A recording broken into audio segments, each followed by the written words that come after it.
Hello guys, তোমরা সবাই কেমন আছো? Welcome to my challenge পিলু cooking blog. আমি খুব ভালো আছি, তোমরাও নিশ্চয়ই খুব ভালো আছো। আজকের রেসিপি তিলের বড়া। প্রথমে আমি তিলগুলোকে কিছুটা তিল নিয়ে নিয়েছি, কাঁচা লঙ্কা, রসুন, আদা কিছুটা নিয়ে নিয়েছি। তারপর ওটাকে আমি ভালো করে শিলের মধ্যে বেটে নিয়েছি। বেটে দেখো, আমি এবার ওই পেস্টটাকে কিছুটা পেঁয়াজ ভাজা, নুন, হলুদ, একটু জিরে গুঁড়ো সব কিছু দিয়ে ওটাকে মেখে নেব। দেখো বন্ধুরা, কড়া বসিয়ে দিয়েছি, কড়াতে আমি অলরেডি গরম হয়ে গেছে। এবার আমি বেশ কিছুটা তেল দিয়ে দিচ্ছি কড়ার মধ্যে। দেখতে পাচ্ছ কতটা তেল দিয়েছি। এবার দেখো, আমি ওই পেস্টটাকে ভালোভাবে মিক্স করে নিচ্ছি। দেখো ভালোভাবে আমি মিশিয়ে নিলাম। বলো, এবার কড়াই তেলটাকে ভালোভাবে গরম করতে হবে। কি হলো? দেখো কি সুন্দর গরম হয়ে গেছে। বেশ গরম হবে একটু, না হলে এগুলো ভালো হবে না। বেশ করে আমি বেশ গরম করে নিচ্ছি। তিলের বড়া তোমরা বানিয়ে দেখো বাড়িতে, খুব ভালো খেতে হয় সাদা তিলের বড়া।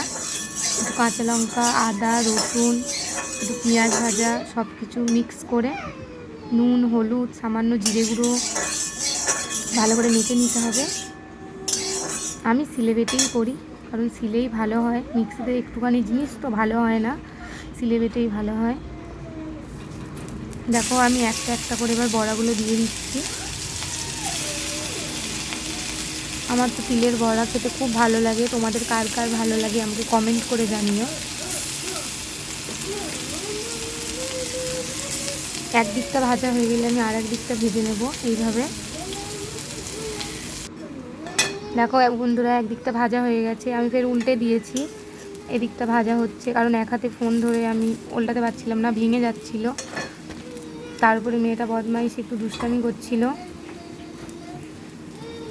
গ্যাসটাকে ওই জন্য অফ করে দিয়েছিলাম, ওই জন্য একটু নরম হয়ে গেছে। তোমরা একদম গ্যাসটাকে হাই মিডিয়াম ফ্লেমে রাখবে, তাহলে তাড়াতাড়ি এটা ভাজা হয়ে যাবে। একদম লো করে দিলে তাহলে ন্যাতা ন্যাতা হয়ে যাবে, ভেঙে যাবে।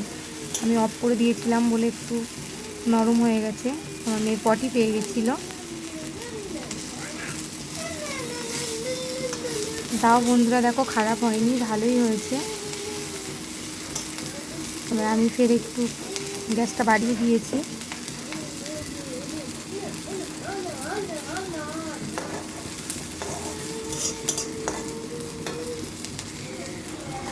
দেখো বন্ধুরা, খুব সুন্দর হয়েছে সাদা তিলের বড়া।